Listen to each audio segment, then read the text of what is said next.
আজকে আমি যে বিষয় নিয়ে আলোচনা করব সেটি হচ্ছে যারা ইউরোপে আসতে চান, ইউরোপে এসে ফ্রান্স না পর্তুগাল লিগ্যাল হবেন, এই দুইটি দেশ নিয়ে কনফিউশনে পড়ে যান যে কোন দেশে লিগ্যাল হলে আপনাদের জন্য ভালো হবে। তাদের জন্য আমার আজকের এই ভিডিওটি, আমার পুরো ভিডিওটি দেখবেন, তাহলে আপনাদের কনফিউশন দূর হয়ে যাবে ইনশাল্লাহ।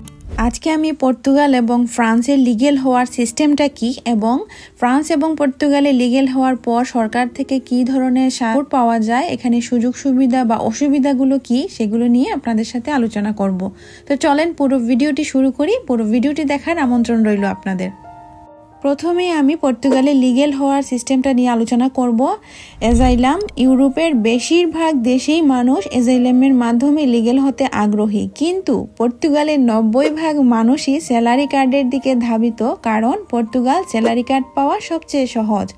যারা লিগেলি পর্তুগাল আসেন তারা 6টা পে স্লিপ দিয়ে, আর যারা আনলিগেলি পর্তুগালে আসেন তারা 12 থেকে 15টা পে স্লিপ জমা দিলেই সহজেই স্যালারি কার্ড হয়ে যায়।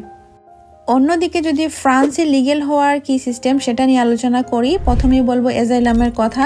ফ্রান্সে আসার পর বেশিরভাগ মানুষেরই লক্ষ্য থাকে অ্যাজাইলাম মারা এবং অ্যাজাইলাম পাওয়া, কারণ যারা অ্যাজাইলাম পান তাদের ফ্যাসিলিটি ফ্রান্সের সিটিজেনদের সমতুল্য। এছাড়াও অনেকগুলো ওয়েতে ফ্রান্সে লিগ্যাল হওয়া যায়, যার একটা ভিডিও আমার চ্যানেলে আছে, আপনারা চাইলে দেখে নিতে পারেন। ফ্রান্সে অ্যাজাইলামের মোস্ট ইম্পর্ট্যান্ট বিষয় হচ্ছে ডাবলিং প্রসেস। যদি কোনো ব্যক্তি সেনজেনের কোনো এরিয়াতে ফিঙ্গার দিয়ে বা লিগ্যাল এন্ট্রি নিয়ে কোনো সেনজেন এরিয়াতে প্রবেশ করেন এবং ফ্রান্সে এসে অ্যাজাইলামের মাধ্যমে আবেদন করেন, তাহলে উনি যেই দেশে এন্ট্রি নিচ্ছেন সেই দেশের ফিঙ্গার ফ্রান্স সরকারের কাছে শো করবে। তারপর উনি ডাবলিং প্রসেসের মধ্যে পার হতে হবে। ফ্রান্স সরকার যেই দেশে উনার ফিঙ্গার পাওয়া গিয়েছে সেই দেশে বা ওই ব্যক্তিকে ফেরত দেওয়ার চেষ্টা করবে। এখন আমি বলবো পর্তুগালে বর্তমান স্যালারির অবস্থা। পর্তুগালে বর্তমানে স্যালারি হচ্ছে 820 ইউরো থেকে 1200 ইউরো।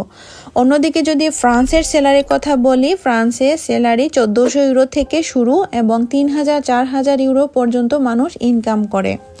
এখন আমি বলবো পর্তুগালে হাউজিং রেন্ট বা লিভিং কস্ট কত। যদি পর্তুগালে হাউজিং রেন্টের কথা বলি, হাউস রেন্ট যদি সিঙ্গেল হয়, কেউ শেয়ারিং বেড হলে মিনিমাম 200 ইউরো থেকে শুরু করে 400-500 ইউরো পর্যন্ত হয়ে থাকে, আর যদি ফ্যামিলি হন তাহলে বর্তমানে 650 ইউরো থেকে শুরু করে 1012 ইউরো পর্যন্ত আছে, ডিপেন্ড করে আপনার চয়েসের উপর। এখন যদি বলি পর্তুগালে লিভিং কস্ট কত, একজন মানুষের খাওয়ার খরচ মিনিমাম 250 ইউরো থেকে শুরু করে 400 ইউরো পর্যন্ত হয়ে থাকে, আর যদি ডাবল বা ফ্যামিলি হন তাহলে 500 ইউরো থেকে 1000 ইউরো হয়ে থাকে। সেক্ষেত্রে দেখা যায় মাস শেষে টাকা জমানো অনেক কষ্টসাধ্য, আর এর মধ্যে এখানে কাজ পাওয়া কঠিন একটা ব্যাপার। অন্যদিকে যদি ফ্রান্সের কথা বলি, ফ্রান্সে হাউস রেন্ট বা লিভিং কস্ট কত, তাহলে বলা যায় হাউস রেন্ট যদি সিঙ্গেল হয়, কেউ শেয়ারিং বেড হলে মিনিমাম 200 ইউরো থেকে শুরু করে 400-500 ইউরো হয়ে থাকে, আর যদি ফ্যামিলি হন তাহলে বর্তমানে 500 ইউরো থেকে শুরু করে 1000 ইউরো পর্যন্ত আছে, সেটাও ডিপেন্ড করে আপনার চয়েসের উপর। একজন মানুষের খাওয়ার খরচ ফ্রান্সে মিনিমাম 200 ইউরো থেকে শুরু করে 400 ইউরো পর্যন্ত হয়ে থাকে, আর যদি ফ্যামিলি হন তাহলে 500 থেকে 1000 ইউরো হয়ে থাকে। সেক্ষেত্রে দেখা যায় ফ্রান্সে মাসে অনায়াসে 1000 থেকে 1200 ইউরো সেভ করা যায়, কাজও এখানে আছে অ্যাভেলেবেল।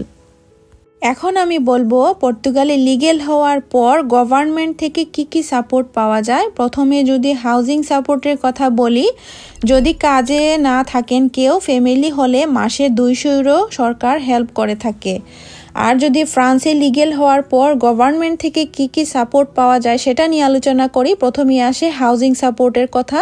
সেক্ষেত্রে বেসিক স্যালারি যদি 1400 ইউরো থাকে, গভর্নমেন্ট থেকে হাউজিং সাপোর্ট 60% পর্যন্ত দিয়ে থাকে। এখন যদি বলি পর্তুগালে বেবি অ্যালাউন্স কত হয়, বেবি অ্যালাউন্স 150 ইউরোর মতো দেওয়া হয়, কিন্তু এটা নির্ভর করে আপনার বেতনের উপর। বাট পর্তুগালের সবচেয়ে বড় সুখবর হচ্ছে পর্তুগালে আসার পর যদি বেবি হয়, জন্মের 3 মাসের মধ্যে বেবি পর্তুগিজ পাসপোর্ট পেয়ে যায়। সেক্ষেত্রে শর্ত হচ্ছে পিতামাতার অবশ্যই রেসিডেন্ট কার্ড থাকতে হবে, অথবা পর্তুগালে 1 বছর যাবৎ আছেন, সাথে 12টা বেতনের পে স্লিপ থাকতে হবে। অন্যদিকে যদি ফ্রান্সে বেবি অ্যালাউন্স কত দেয়া হয় সেটা নিয়ে আলোচনা করি, তাহলে বলা যায় প্রত্যেক বেবিকে 180 ইউরো করে গভর্নমেন্ট থেকে সাপোর্ট দেয়া হয়, আর 3 বছর পর সেটা একটু চেঞ্জ হয়।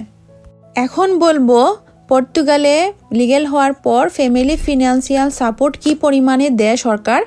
কিছুটা ফ্যামিলি ফিনান্সিয়াল সাপোর্ট দেয়, কিন্তু পর্তুগালে স্যালারি কার্ডের মাধ্যমে লিগ্যাল হওয়ার কারণে কার্ড রিনিউ করার সময় অবশ্যই পে স্লিপ লাগে, যার কারণে ওনার এই সুযোগটা পান না। কিন্তু যারা পর্তুগিজ পাসপোর্টধারী তারা কিন্তু এই সুযোগটা পান। অন্যদিকে ফ্রান্সে লিগ্যাল হওয়ার পর ফ্যামিলি ফিনান্সিয়াল সাপোর্ট কি পরিমাণে দেয়া হয় যদি বলতে যাই, তাহলে যারা সিঙ্গেল এবং কাজ করেন না তাদেরকে 500 ইউরো করে মাসে দেয়া হয়, আর যাদের ফ্যামিলি আছে তাদের 700 থেকে 1000 ইউরো, এমনকি আরও বেশিও দেয়া হয়। এখন যদি বলি পর্তুগালে ওয়াইফ বা হাজব্যান্ড ইমিগ্রেন্টের অবস্থা কি বা সিস্টেমটা কি, বর্তমানে আমার জানা মতে পর্তুগালে সবচেয়ে সহজ হাজব্যান্ড বা ওয়াইফ আনা। পর্তুগালে ক্ষেত্রে রুল রেগুলেশন অনেক সহজ করে দেয়া হয়েছে। ফাইনালি বলা যায় পর্তুগালে লিগ্যাল হওয়া সহজ, দেশ থেকে ওয়াইফ বা হাজব্যান্ড আনাও সহজ, কিন্তু সেখানে কাজ এবং বেতন কম হওয়ার কারণে টাকা জমানো অনেক কষ্টের। অন্যদিকে যদি ফ্রান্সের ওয়াইফ বা হাজব্যান্ড ইমিগ্রেন্টের কথা বলি, ফ্রান্সে ওয়াইফ এবং হাজব্যান্ড আনা একটু টাফ বা লং টাইম প্রসেস। তাদের রুলস রেগুলেশন কমপ্লিট করাটা একটু কষ্টসাধ্য, কিন্তু এগুলো ফিল আপ করে অনেকেই দেশ থেকে ওয়াইফ এবং হাজব্যান্ড আনতেছেন।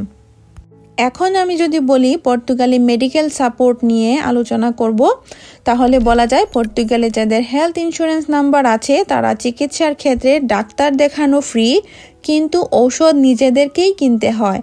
অথবা কেউ যদি হসপিটালে থাকেন তাহলে হসপিটাল পুরাটা ক্যারি করে।